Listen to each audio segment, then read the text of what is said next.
Hello, I'm Dr. R.P. Narmata, Associate Professor of AI&DS Department of Kalaignar Karnanidhi Institute of Technology, Coimbatore.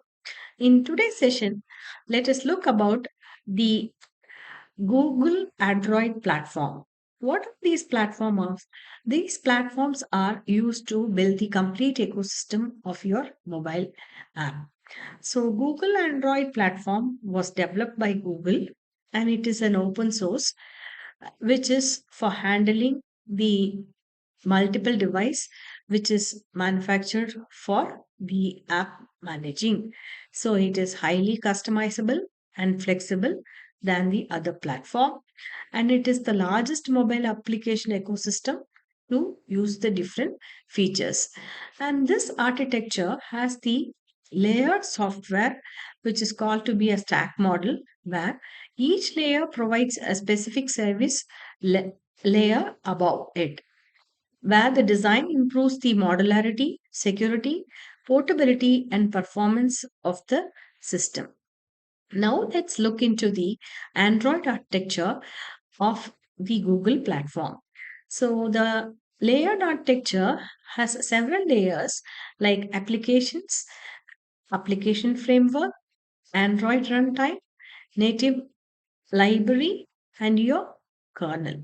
So the first layer is your applications, which is for the system and the user installed apps to look into.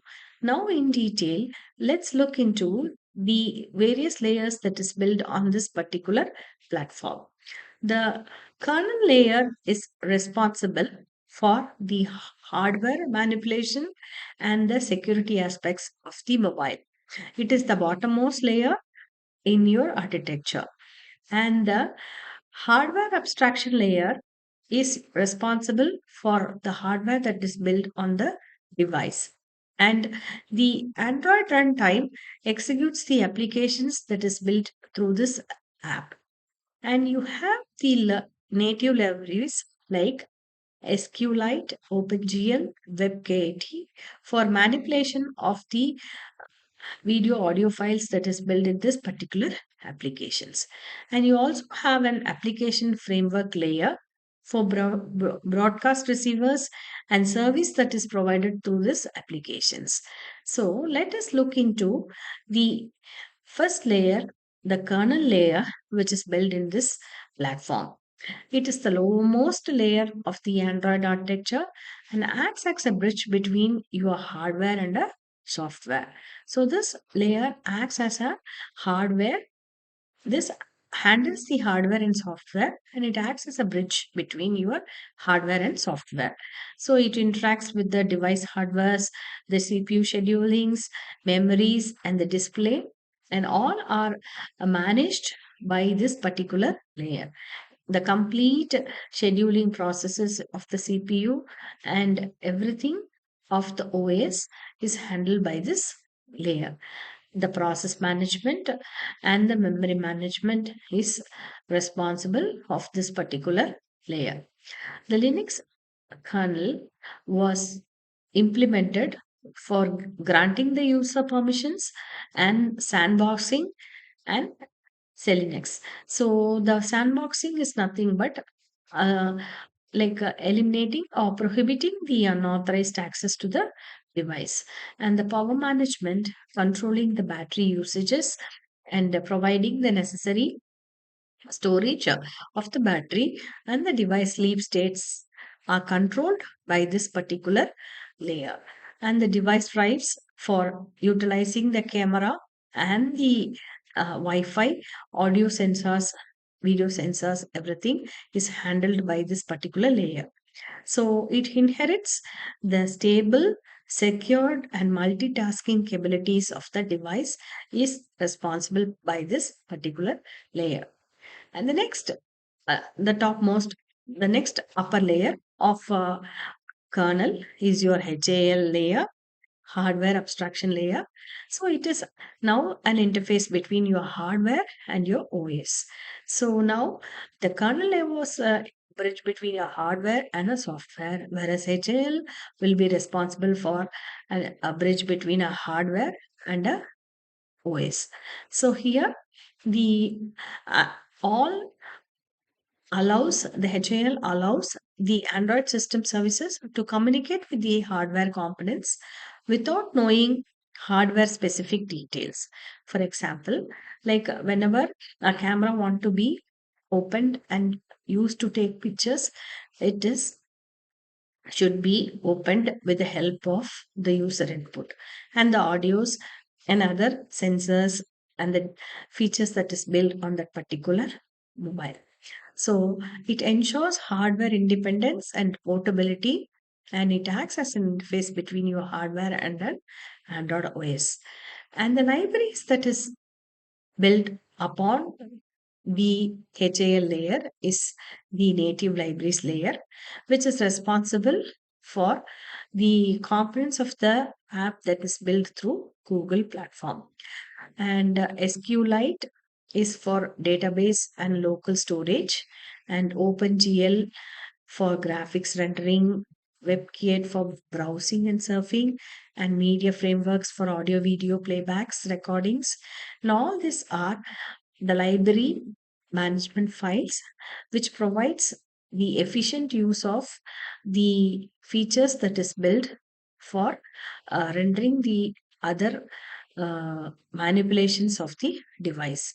So it provides high performance and efficient resource usage. And the upper layer of your native libraries will be your ART, application execution runtime. That is, they are responsible for running the application that is built through Google platform, especially when the a battery is used or more of storage is there in the garbage. Everything is manipulated through ARD. They executes the apps compiled into DEX bytecode. The core libraries in this particular runtime are like uh, like Java and Kotlins. So these are the languages that's used for the runtime and for manipulation, the file input output, networking, all the multi-threading operations that is built. Everything is through your Android runtime. So ART improves the speed and memory efficiencies in your mobile device. And the topmost layer is your application framework that is provides reusable services to build your Android apps. They have the components like activity manager, window manager, view systems, content providers, resource manager, and notification manager. So it is having several components to manage each component that is built in that particular application. That is for the window and the screen layouts, proper screen input and output, rendering of the screen size with different applications that is built in different versions of the mobile, and the data sharing between your apps, and the access to the layouts and images in a proper way, and all the alerts and status bar notifications whenever a new version or a software is built through that particular platform. All these are controlled by this particular application framework. And the topmost layer is your application layer, where the system apps and the installed apps. Whenever the user needs a new application for use, they can install a new application from the App Store.